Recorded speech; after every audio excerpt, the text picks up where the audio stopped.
आप देख रहे हैं WLBS न्यूज। चैनल को सब्सक्राइब करना और बेल आइकन को प्रेस करना ना भूलें।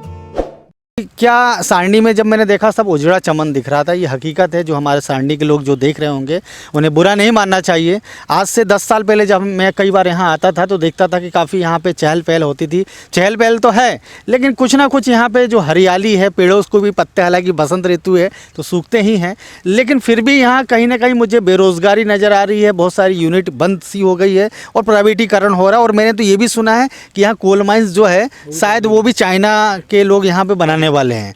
तो ऐसी बहुत सारी चीज़ें मैंने यहाँ पे देखा।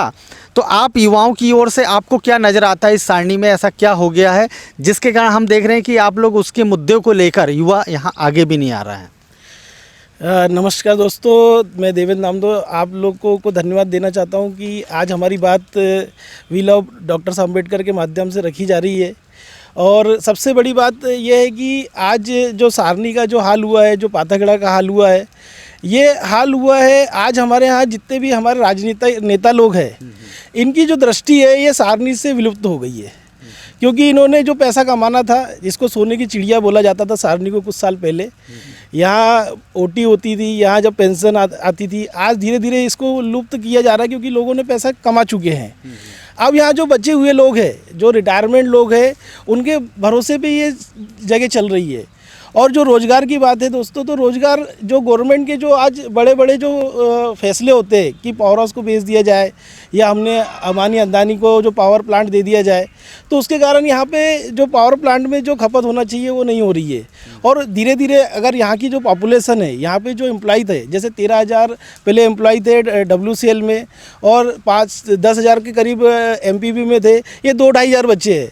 जब ये धीरे धीरे कम होते जाएंगे तो अवश्य रूप से यहाँ पे पैसा नहीं आएगा, और जब पैसा नहीं आएगा तो यहाँ के धंधे कम होते जाएंगे। और पहले की बात ऐसी थी दोस्तों कि यहाँ 50,000 की जनसंख्या थी तो दुकानें कम थी। अब यहाँ जनसंख्या बढ़ते जा रही है लेकिन दुकानें और भी बढ़ती जा रही है। तो जनसंख्या के साथ साथ यहाँ पे रोज़गार जो आना चाहिए वो रोज़गार नहीं आ पा रहा है। और जब रोज़गार नहीं आएगा तो लोगों में दहशत रहेगी कि भाई हम पैसा कैसे कमाएं। इसके लिए बहुत सारे अनलीगल काम भी यहाँ पे होते रहते हैं जिस पे से प्रशासन ध्यान नहीं देता है। और दूसरी बात मैं बताना चाहूँगा कि जो आंदोलन हम लोग कर रहे हैं, जो आंदोलन हुए हैं या जिस तरीके से विरोध हुआ है, या आपने जो बोला कि आज जो आंदोलन हो रहे हैं, तो सबसे बड़ी बात है कि आज अगर आप कोई कानून लाते हैं और उस कानून में अगर वो चीज़ हमको अच्छी नहीं लगती है तो वो आदमी क्या करे, वो किसान क्या करे।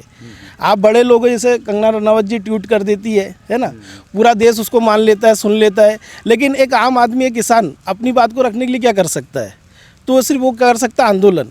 और जब वो आंदोलन करता है और आंदोलन के लिए वो इकट्ठा होता है, तो उस आंदोलन के लोगों को गलत शब्दों से जब आप बुलाया जाएगा, आज जब हमको संविधान में अगर हमको दिया गया है कि हम विरोध कर सकते हैं और विरोध करना हमारा अधिकार है, और जब विरोध करते हैं तो बड़े जो फिल्म इंडस्ट्री के लोग हैं, जैसे राकेश जी ने बताया कि भाई वो किसी और के माध्यम से चीज़ बोल रहे हैं, तो इस चीज़ को हमको मानना पड़ेगा दोस्तों। क्यों मानना पड़ेगा? क्योंकि उनका काम है शूटिंग करने का, उनका काम है पिक्चर बनाने का, उनका काम खेती किसानी का नहीं है। लेकिन उसके बाद भी अगर वो इस तरीके का प्रोपेगेंडा करके अगर ये कुछ ना कुछ अनाप शनाप शब्दों का इस्तेमाल करते हैं, तो इस बात का हम लोग ने विरोध किया है। और कुछ आप हमारे दर्शकों को संदेश देना चाहते हैं?